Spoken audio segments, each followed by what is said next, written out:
Olá pessoal, nesse vídeo nós vamos falar sobre Prop Types, que é uma forma que o React tem de controlar as propriedades que um componente vai receber. Vamos lá? Conforme nossa aplicação vai crescendo, é normal que a gente tente reutilizar o máximo de componentes que a gente desenvolve. Para isso é que servem os Prop Types. Normalmente os componentes eles possuem as propriedades particulares deles e eles precisam de uma validação, ou seja, uma forma que as pessoas que estejam usando esse componente saibam, sem precisar entrar no código, como que ele precisa manipular esse componente, quais informações que ele precisa passar como propriedade.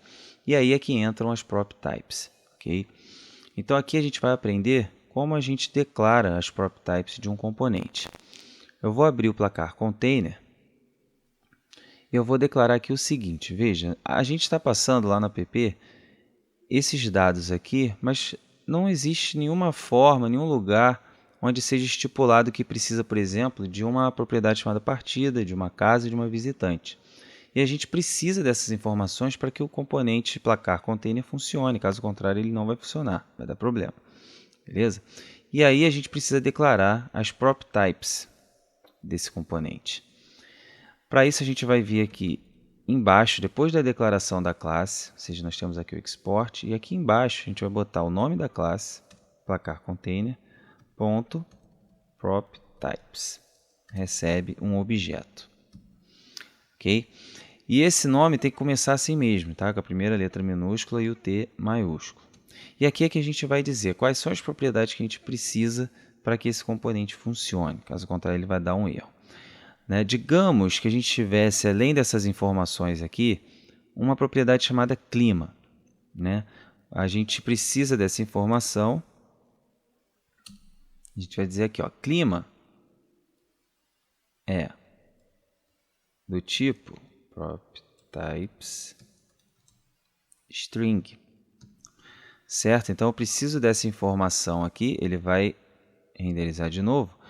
Aparentemente não deu nenhum problema, mas se a gente entrar aqui no console e colocar, por exemplo, lá em app, clima recebe 1, vamos supor que é um número, a gente vai receber essa mensagem aqui, olha, prop type clima, você passou um número e ele está esperando uma string. O componente ainda vai funcionar, não é um erro fatal, mas ele vai te dar o alerta. Para quem está desenvolvendo, esse alerta é importante para que ele saiba, ó, aqui eu preciso passar uma string ensolarado. E aí agora eu vou atualizar e a gente pode ver que o alerta sumiu, beleza? Ou seja, a gente completou esse requisito aqui de placar container, que está declarado aqui como uma prop type string. Uma outra coisa que a gente pode fazer é declarar um valor padrão para uma propriedade. Placar container, default props. E aqui a gente pode colocar também valores que vão ser considerados padrões para quando a gente não passar nenhuma propriedade, nenhum valor para aquela propriedade. Então, eu posso dizer que clima, por exemplo, quando não for passado, eu quero que seja ensolarado. Beleza? E aí, mesmo que eu tire isso daqui,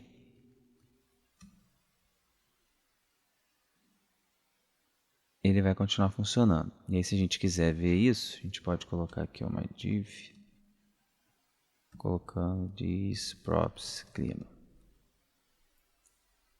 Vamos lá. E ele recebeu aqui o ensolarado. Beleza? Então aqui a gente está aplicando dois conceitos. O primeiro, a gente está declarando quais as propriedades que esse componente precisa para poder funcionar. E aqui a gente está passando alguns valores que são considerados padrões para aquele componente quando você não passa nenhuma propriedade. Beleza? Então isso é bem útil. Uma outra coisa que a gente pode fazer é definir que uma propriedade ela é obrigatória. Né? Vamos dizer aqui que, deixa eu ver, além do clima, a gente pode ter o tempo. Tempo de jogo, tá? Para não ficar parecido. Digamos que a gente está dando um resultado da partida. E aí eu posso usar essa instrução is required, ou seja, eu preciso passar essa informação para que o componente funcione. Caso contrário, eu vou receber um alerta aqui. Ó. Prop type tempo não foi especificado no placar container. Então ele só vai parar de dar esse problema quando a gente vier aqui e colocar tempo. Digamos que foram 92 minutos.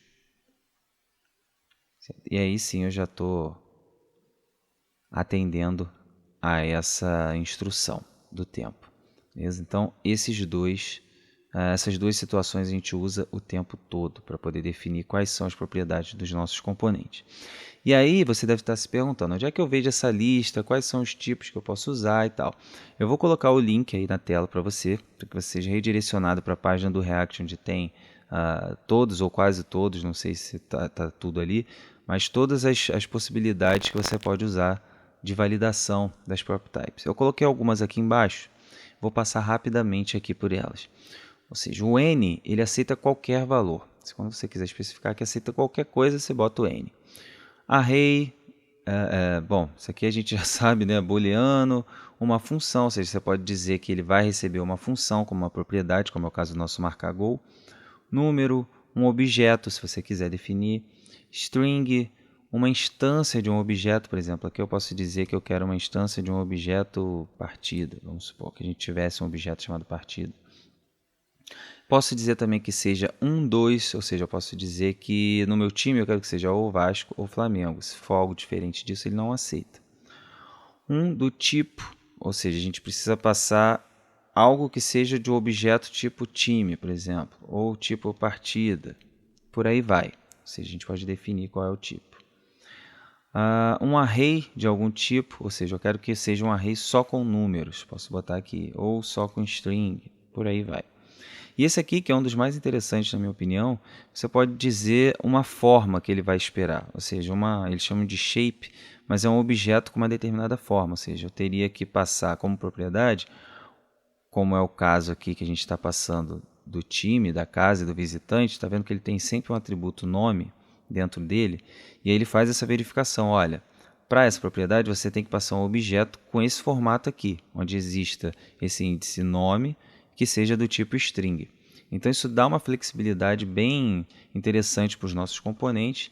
Isso é muito útil quando a gente está desenvolvendo. Eu reitero aqui que sempre que você for criar um componente que receba propriedades, você declare as prop types e as propriedades também que serão consideradas padrões para aquela propriedade, se houver.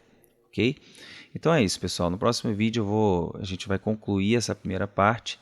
E aí, futuramente, eu vou estar colocando também a parte onde a gente começa a falar do React com Flux. Ok? Vejo vocês lá.